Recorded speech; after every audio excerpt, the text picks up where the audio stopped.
해남 신길이 박승규 목사. 그는 2003년 학생이 4명뿐이었던 학교를 살리기 위해 마을 주민들을 설득하기 시작했고 현재는 학생이 35명으로 늘어났습니다. 아이들에게 공부를 가르치며 마을 주민들과 더불어 살아가는 박승규 목사를 만나봅니다.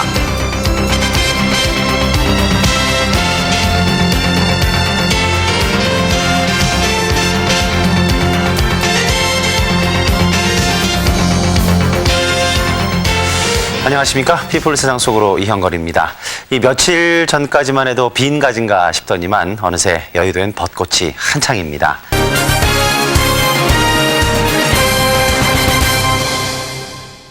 이 1982년부터 시작된 이 농어촌 소규모 학교 이 통폐합 정책으로 이 전라남도에서만 문을 닫은 학교가 총 621개나 된다고 하는데요. 그런데 이 통계가 전라남도만의 수치라고 하는데 가히 충격적이라고 할 수 있습니다. 이 문을 닫는 학교가 점점 늘어난다는 것은 그만큼 이 농촌 지역에서 젊은 사람들이 사라져가고 있다는 얘기가 될 텐데요. 그런데 여기 이 무너져가는 농촌을 일으키기 위해서 먼저 이 사라져가는 폐교부터 다시 살리고자 앞장서신 분이 있다고 해서 저희가 찾아가 봤습니다. 박승규 목사님인데요. 함께 만나보시죠. 이건 누가 줬네? 지천에 피어나는 들꽃. 하지만 이 마을 아이들에겐 구경거리가 아닙니다.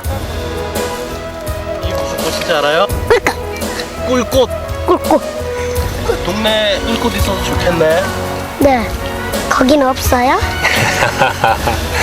동백꽃이 제일 맛있는데 꿀 많아. 아이 없다는 시골. 하지만 이곳은 예외인가 봅니다. 가자. 누가 빠른가 보자. 이곳 시골 마을에서 학교 다니는 일이 가장 행복하다는 아이들. 그리고 아이들을 이곳까지 불러 모은 박승규 목사. 그는 지금 살만 나는 농촌을 꿈꾸고 있습니다.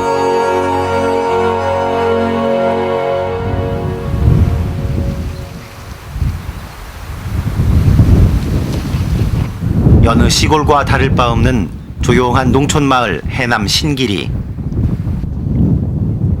마을이 조금씩 시끌벅적해지기 시작한 건 10년 전 박승규 목사가 부임해 오면서부터입니다. 그때 힘이 하나도 없으시네. 네. 우리 왕언니 어디 갔어? 왜? 할머니들을 반기는 박 목사. 출석 점검부터 시작합니다. 2년 전부터 운영해온 작은 공부방에선 적적한 마을 할머니들의 낮 동안을 돌봐드리고 있습니다. 박 목사의 아내도 이 일에 이미 팔을 걷고 나선 지 오래입니다. 그 옆에 있는 12를 다시 한번 써봐요. 이 화살표를 떼고 12만 아까 것을 무릎 꿇고 다시 한번 해봐요. 하지만 가장 기다려지는 건 황토방 음악 시간. 뜨끈뜨끈한 황토방으로 자리를 옮긴 할머니들. 늙어 뼈마디가 쑤셔오는 데에는 절절 끓는 온돌방 아랫목만한 약이 없습니다.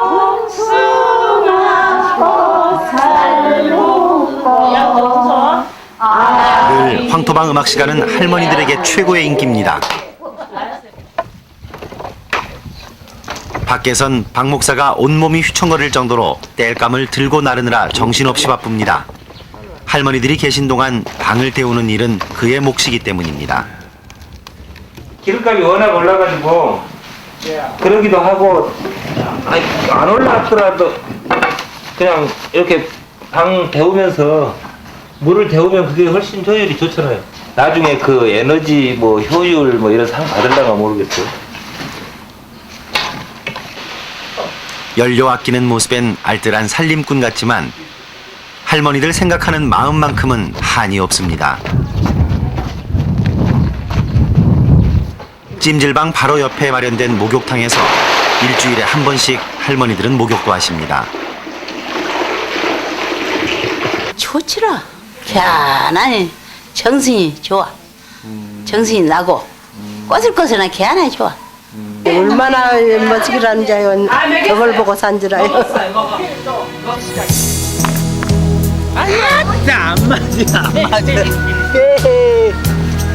이게 안 맞네. 4년 전엔 교회 앞마당을 게이트볼장으로 바꿨습니다. 세타네 이거. 이곳은 박 목사도 함께 즐기는 공간입니다. 아이고 어디 들어갔어? 박 목사의 작은 노력으로 소일거리 없던 마을 노인들도 점점 삶의 활기를 되찾아갔습니다. 그래서 이 데이트볼당도 없었어.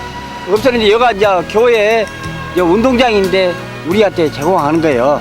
이렇게 해서 노인의 복지 사업에 좀 활성화를 일으키자 해가지고 적극 협조한 우리 박 목사님, 우리 나이 먹은 노인들도 우리 진짜 우리 목사님 존경하여. 우리 집에 왔다. 신기교회는 마을 사람 전체가 즐기는 공간입니다.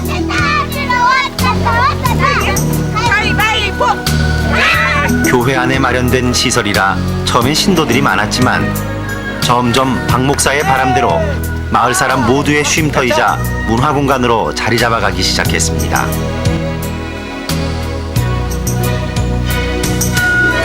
(10년) 전 결혼과 함께 해남에 부임한 박 목사는 수년간 농촌을 위해 일해왔지만 두 아들의 초등학교 입학을 계기로 농촌 문제가 처음 나의 문제로 닥치기 시작했습니다.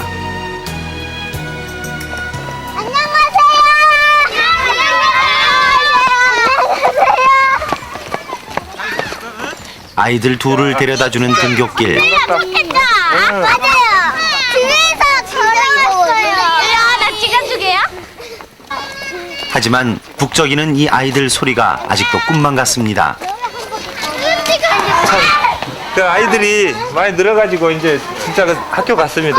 그 작년까지 그래도 뭐 몇 명 안 되고 그랬는데 아이들이 많이 와가지고 아주 너무 좋습니다. 1,500명이 넘는 학생이 다니며 오히려 분교까지 거느렸던 큰 학교. 하지만 도시로 떠나는 가정이 늘어나며 학생 수가 급격히 줄어들었고 결국 97년엔 이름도 분교로 바뀌었습니다. 큰아들이 입학하던 해엔 전교생이 4명이라는 이유로 폐교까지 거론됐습니다. 공감했습니다. 이게 농촌의 현실이구나 이렇게 느껴졌고 폐교만은 막아야 된다. 무슨 소리냐. 정말 이 지역 주민들에게 정말로 꿈이 있었고 꿈이 됐고 그 어떤 행복을 주었던 학교가 아무 노력도 해보지 않고 학교를 그냥 폐교시키자는데 동의할 수가 없었거든요. 그래서 제가 열심히 한번 같이 해봅시다. 그리고 같이 협력을 하고 애를 써도 안 되면 그때 제가 폐교를 시켜달라고 하겠습니다. 그렇게 얘기를 했습니다. 그때부터 박 목사는 용전분교 전학추진위원장을 자처하며 학교 살리기에 앞장섰습니다. 폐교 위기에 4명의 아이들과 홀로 학교를 지키셨던 선생님도 당시 마음고생이 많았습니다. 하지만 올해 13명의 신입생이 학교를 찾았습니다. 읍으로 떠난 부모들을 찾아다니며 전학을 설득해온 박 목사와 작은 학교의 장점을 살려 알찬 교육을 해온 선생님의 노력으로 4명이었던 전교생은 현재 35명으로 늘어났습니다. 감동 자체죠. 감동되죠. 기쁘고 학교가 살아나는 것 같고 그래서 이제 움츠렸다가 이렇게 봄이 되면 이렇게 튀어나오는 개구리처럼 우리 애들이 이렇게 뛰어노는 모습이 그렇게 귀여울 수가 없어요. 그래서 참 좋다. 역시 학교는 좀 시끄러워야 돼. 이런 느낌 들죠. 좋아요. 아이들이 늘어나면서 분교엔 뜻있는 교사도 2분이나 늘었습니다. 상추, 새끼 상추를 심는다. 그런 다음에 흙으로 덮는다. 그리고 마지막으로 상추야 안녕 한다. 알았냐? 그러면 상추가 잘 자라겠지. 자 여기 뽑아가지고 일부러 분교를 지원해오신 문영재 선생님도 그중 한 분입니다. 우리 단기 심었다. 새끼 상추. 안녕. 선생님도 신나고 아이도 신나는 수업 시간. 선생님 이거 뭐예요? 오늘은 땅강아지까지 등장했습니다. 자연 학습 시간. 아이들은 자연을 직접 느낍니다. 지네. 그걸 볼 때 꼭 인사를 해야 돼. 지네야 안녕. 땅강아지 안녕. 잠을 깨워서 미안해. 말을 해야지. 공부 시간에 상추랑 이런 거 심으니까요. 재밌고요. 진영 이렇게 심었어. 친구들이랑 같이 협동하고 그러니까 좋아요. 야, 상추 한 개 10번. 시골 학교라서 더욱 가치 있는 수업 시간입니다. 시내에서 전학 온 아이들도 새로 부임해온 선생님도 함께 즐거울 수 있는 이유입니다. 아주 잘했어. 100점이야. 예를 들면 일반적으로 학부모들이 농촌에서 도시로, 지방에서 서울로 가길 다 선호하지 않습니까? 그지만 그런 거 동등하게 큰 학교에서 작은 학교로 오고 싶어하는 학부모들의 욕구도 있을 거란 말이죠. 그거를 충족시켜 주고 싶었어요. 둘째는 콩나물 시루 교실이 왜 안 좋았냐면 콩나물 속의 콩나물은 전부 다 시루 속의 콩나물은 똑같이 보이잖아요. 그렇지만 9개만 뽑아 보면 다 다르거든요. 모양도 다르고 크기도 다르고. 우리 아이들이 9명인데 그 개성을 다 발견할 수가 있어요. 많은 아이들 속에 들어가 있으면 그 개성이 매몰되지 않습니까? 네, 그런 개성을 발견하고 싶었고 이 자연 속에서 마음껏 아이들을 한번 지도해보고 싶다 이런 욕망 때문에 여기를 일부러 지원했습니다. 수업을 마치고 나오는 아이들의 표정이 한결같이 밝습니다. 이거 맞아.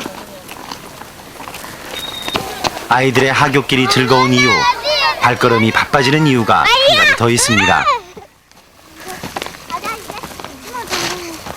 아이들의 오후를 즐겁게 맞아줄 박 목사의 세터 공부방이 있기 때문입니다. 안 힘들어? 괜찮아? 그래, 땀이 뻘뻘 나네. 올해로 6년째 운영 중인 세터 공부방.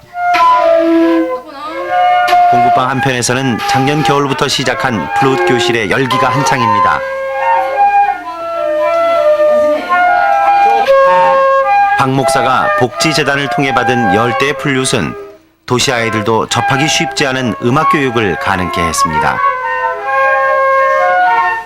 항상 처음에 할 때는 얘들도 이제 또 막 시끄럽기만 하더라고요. 삑삑 소리가. 근데 지금은 갈수록 잘해가지고 아주 많이 는 것 같아요. 올 성탄절에는 그 무렵에 이제 연말쯤 돼서는 아주 좋은 작품이 될 것 같습니다.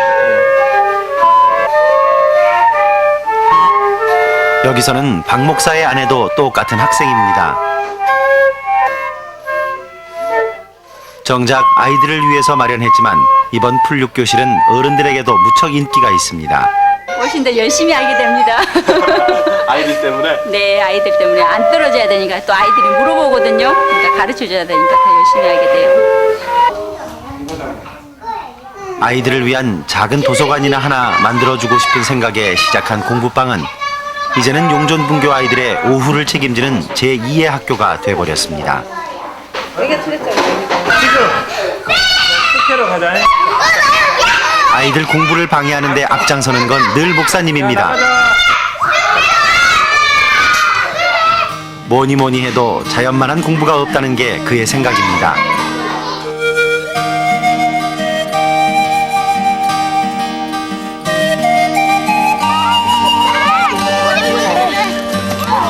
나오자마자 벌써 한쪽에선 한바탕 소동이 벌어집니다. 예쁘네.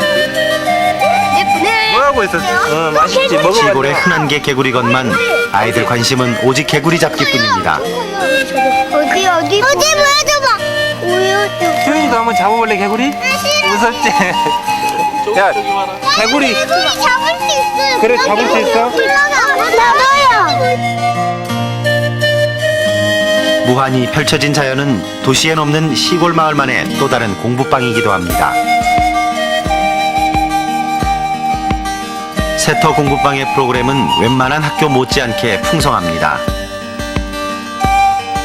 어릴 때부터 책 읽는 습관을 들이기 위한 독서 골든벨 대회, 그리고 마을 노인들 생신잔치와 마을 행사 때 함께하는 풍물 공연은 아이들의 교육뿐만 아니라 농촌 살리기의 의미도 함께 가르치고 있습니다. 어느새 차에 올라탄 박 목사가 또 바빠집니다. 해 떨어지기 전 꼭 들를 곳이 있기 때문입니다. 차로도 30분이나 떨어진 거리. 목사님이 찾은 곳은 뜻밖에도 절입니다. 계십니까? 네, 맞습니다. 사찰 음식 맛보러 우연히 들렀던 이곳에서 박 목사는 음식보다 차맛에 감동했습니다. 그리곤 가장 먼저 생각난 게 아이들이었습니다. 박 목사의 간곡한 부탁에 스님은 교회를 찾아 아이들에게 차맛을 선보여줬습니다. 그래가지고 조금 이제 우리는 흐트러지고 막 이제 이런 것에 익숙해져 있는데 우리 스님이 와서 다도 교실을 하면은 아이들이 반 잡습니다. 잡아 탁 세워놓고 그냥 지난번에 아주 또 하나도 남기지 말자 해가지고 그 포도 줄기까지 먹은 이 엽기적인 사건이 있었는데 하나도 남기지 말자. 저도 평생 처음으로 포도 줄기를 먹었습니다. 결혼식 문화가 그 끝까지 한 톨이나 쪽을 보라고. 예, 한 방울도 남기지 않는다는 그런 그 정신이 있어요. 투철한 정신. 예, 그 정신을 그래도 얘들한테 잠깐이라도 좀 바로 체험하기 위해서.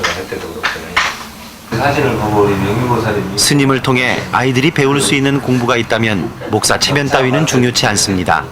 오늘 스님을 찾은 이유도 부탁할 게 있어서입니다. 우리 좀 다도 교육을 좀 해주셨으면 좋겠다는 생각이 들어서 찾아왔으면 사실은 그게 속마음으로 왔거든요. 차 한잔 얻어먹겠다고 왔지만 그래서 그러고 이제 닭이도 부족하고 그러니까 좀 닭이도 좀 빌려주시고. 박 목사의 아이들에 대한 열성을 누구보다 잘 아는 자황 스님. 함께 용전분교 사랑에 일조하지 않을 수 없습니다. 30분이거든요 원래. 30분 정도 있어요. 뭔가 부단히 움직이시면서 부단히 모색을 하세요. 예. 다른 못하면 정지해가지고 한참 머물렀다가 이렇게 구상을 충분히 한 다음에 이게 움직이실 건데 이분은 움직이면서 생각하시고 생각하면서 이런 그 아주 뭐 돈과 정을 유기적으로 하신 분이어서 야 참 이런 그 쉼없는 그런 그 역동적인 힘이 어디서 나오는가 이런 그 또 부러움도 한편을 가지고 있고 예. 아무튼 참 예. 훌륭한 점이 너무 많죠. 예. 종교적 신념은 달라도 바라보는 마지막 지향점은 같기에 서로를 돕는 두 분입니다.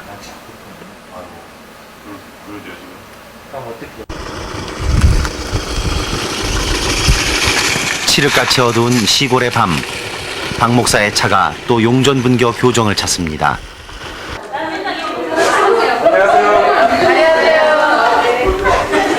오늘은 용전분교 학부모들의 정기 모임이 있는 날. 즐거운 시간을 위해서 많이 모입시다. 미리 와 있던 아내는 기다리는 시간 동안 지루하지 않게 분위기를 돋웁니다. 평일엔 직장 다니는 학부모들을 배려해서 모임 시간도 늦게 잡습니다. 전교생 35명인 학교 학부모 회의에 교실 하나가 꽉 찼습니다. 끝날 때까지 모든 교사가 남아 학부모의 의견을 빼놓지 않고 듣는 일 역시 기본입니다. 교사, 학부모, 학생, 이 삼박자가 척척 맞는 것, 바로 용전분교가 나날이 발전할 수 있는 이유입니다. 저는 너무 좋죠. 좋아요, 그냥. 벌써 학원비 아끼죠, 절약되죠. 공부방 가죠. 방과 후에 같이 또 그런 애들끼리 같이 또 어울려 놀죠. 진짜 좋아요. 너무 좋아요. 얘가 들어올 때 노래를 부르고 와요. 집에 올 때. 막 노래도 못해요. 그러는데 막 복도가 울릴 정도로, 아파트 복도가 울릴 정도로 쩌렁쩌렁하게 울리고 노래 오는데 그 모습이 너무너무 좋았어요. 아이가 학교를 파하고 집에 들어왔을 때 엄마 다녀왔습니다. 학교 다니기 싫은 표정이 아니라 너무 즐거워하는 거예요. 그래서 거기서 제가 우리 아이가 안정적이고 밝아졌다는 걸 많이 느꼈어요. 그리고 아이가 내가 모르는 아이의 그런 다른 점을 발견하고 그게 너무 좋았어요. 본교보다 더 좋은 환경을 위해 페인트통을 들고 걸레를 드는 학부모들. 이제는 예전처럼 학교 잔치가 마을 잔치가 됐습니다. 어렵게 지켜낸 용전분교는 박 목사의 꿈대로 마을의 중심에서 우뚝 자라나고 있습니다.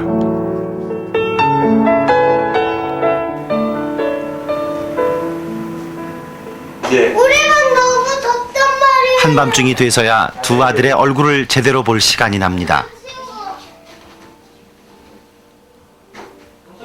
엄마 아빠가 집에 오기 무섭게 큰아들은 노래 부를 폼을 잡습니다. 선한 바람이 불어오면 우리는 자랑하고 싶은 게 한두 가지가 아닌데 아들에겐 늘 보기 힘든 아빠입니다. 야, 그 새로 배운 노래냐? 야, 이렇게 변해요. 셈 많은 둘째 진영이도 이에 질세라 공기야를 펼치더니 실력을 뽐내기 시작합니다. 이렇게. 너 이빨 언제 빠졌냐? 어제 잠깐 밑에 이빨 빠졌네? 어제 누가 빠졌잖아요. 빼줬어? 누가 빼줬어? 어머니가. 실로? 둘째 아들 이가는 것도 아빠는 몰랐습니다. 언제 빠졌어? 마음 여린 막내는 아빠의 무심함에 은근히 마음이 상합니다. 안 했었잖아. 그 엄마 아빠가 네 진짜로 그래. 너희들한테 별로 신경을 안 써주는 것 같아? 네. 왜? 어땠으면 좋겠어 엄마 아빠가? 신경은 쓰지만요. 응. 특히 아버지가 제일 신경은 써요. 왜? 거의 안 만나잖아. 거의 못 만나니까? 네. 그럼 언제 어땠으면 좋겠어? 내가 더 자주 그림 만났으면 많은데? 좋겠어? 네. 뭐하고 놀게? 내가 네. 너무 넓게 지우개 파는 매일 학교 일에 공부방 일에 매달리는 그지만 정작 그 속에 섞인 내 아이 얼굴 한 번을 제대로 볼 시간 없는 미안한 아빠입니다. 된장, 고추장, 이제 바뀌어.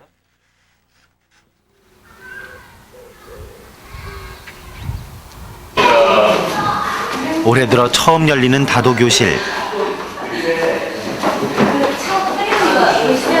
용전분교 학생들은 오늘 독특한 경험을 하게 됐습니다. 누가 가르쳐주지 않아도 여느 때 같지 않게 얌전해진 아이들. 다도교실 분위기에 자연스레 익숙해집니다. 새로운 것을 배울 때마다 반짝이는 아이들의 눈동자 속에서 농촌의 희망을 느낀다는 박순규 목사. 그에겐 용전분교에 늘어가는 학생들이 농촌의 희망이며 농촌의 미래입니다. 그것이 박 목사가 이 일을 멈출 수 없는 이유입니다.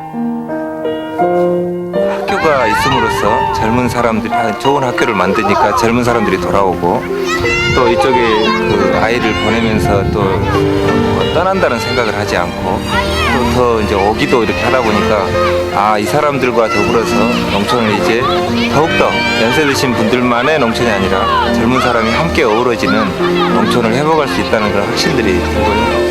그래서 아이들의 웃음소리와 노는 이런 모습들은 저에게서 굉장히 어떤 그 희망이 되고 기쁨이 되고 지역 주민들에게도 희망이 된다는 그런 생각이 들고 그래서 앞으로 지켜보시면 해남에서 농촌을 살렸다는 이야기가 전국적으로 또 소문이 퍼져나가지 않을까 그렇게 확신합니다. 이 용전분교 전교생 35명이 교실을 꽉 채우고 있는 모습을 보니까 제 마음이 다 흐뭇해집니다. 박승규 목사님은 이번 일을 계기로 이 농촌 문제에 대해서 작은 가능성을 발견했다고 하는데요. 농촌도 충분히 질 높은 이 교육을 제공할 수 있고 이렇게 훌륭한 교육 여건은 젊은 사람들 다시 농촌으로 불러오고 그래서 이 농촌을 살릴 수 있는 경쟁력이 될 수 있다는 점을 말입니다. 이 작은 가능성이 큰 열매로 맺힐 수 있도록 박승규 목사님 앞으로도 계속 힘써 주시기 바랍니다. 피플 세상 속으로 다음 시간에 뵙겠습니다.